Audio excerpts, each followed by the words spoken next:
Welcome to my studio, guys, on this very snowy Monday. Here in northeastern PA, we're getting snow today, and we're watching another storm for Wednesday. So that's going to affect how I upload things this week as internet goes haywire with any little storm.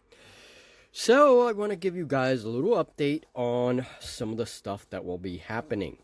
This is an armature that I just made for another sculpture, and this is going to be a skeletal creature. I'm not sure yet if it's going to be complete skeletal or have some like fleshy areas, kind of more zombie-like. I will be doing a proxy for a Wolver, and here, this is the model that I use typically for my Wolvers in Oathmark. And this is one of the Hordes models, and it's a very, very cool model. I love this humanoid wolf-like thing, right? So based on using this model as inspiration, I made an armature, and it's going to be completely skeletal. So for my skeleton, I am reviewing some skeletal anatomy.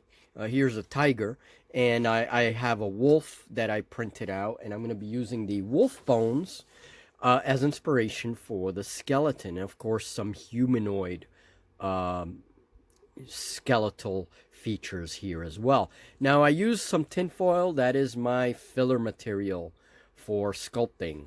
It is the cheapest, and it is the best way to conserve clay. And I did this solid because I'm thinking the rib cage is going to be a solid piece, and I'll just sculpt the ribs on very carefully, do some nice ribs, because I don't want to have like just plain ribs, as that would make the sculpture weaker.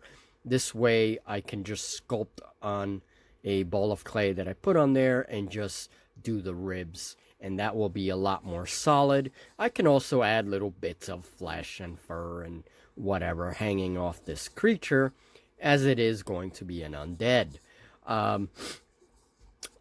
Let's see, what else can I say about this armature? Well, so far I have it on my handle. I use painting caps as handles for sculpting.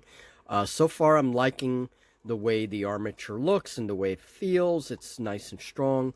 I'm letting this dry, and I will be sculpting the skeleton right on that wire. Now, I have sculpted dinosaur skeletons in the past, so I'm pretty sure I can do something with this. So let's see what happens. And for you guys interested in my sculpting work, just keep an eye out. I will be posting updates as I add to this figure. And if it is successful, I will be using a skeletal wolver in my Oathmark games and in any other game that has wolf-like humanoid creatures of massive size. This is going to be a large creature. So my plan is to use epoxy sculpt. I always mix my clays with whenever I sculpture, I use a mixture of clays, and I will be using green stuff mixed with epoxy sculpt, and sometimes I will vary that mixture and use it with Procreate, or one of my favorite is Super Sculpey. I will mix my green stuff with Super Sculpey depending on the needs of the sculpture, and I do this as I sculpt. So there might be some patchiness here and there because, of course, I will mix clays depending on what I need, what properties I need. So let's see how this comes out.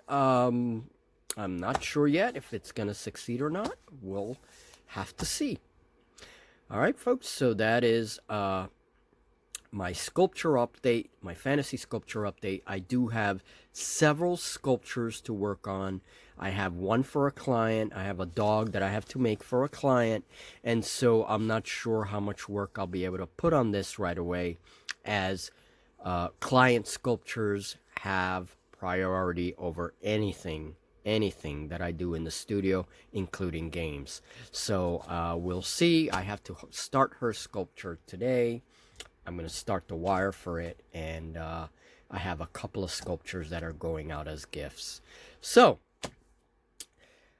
All right, folks, I hope you like this little update. It's a very short little update to tell you, show you what's going on in the studio.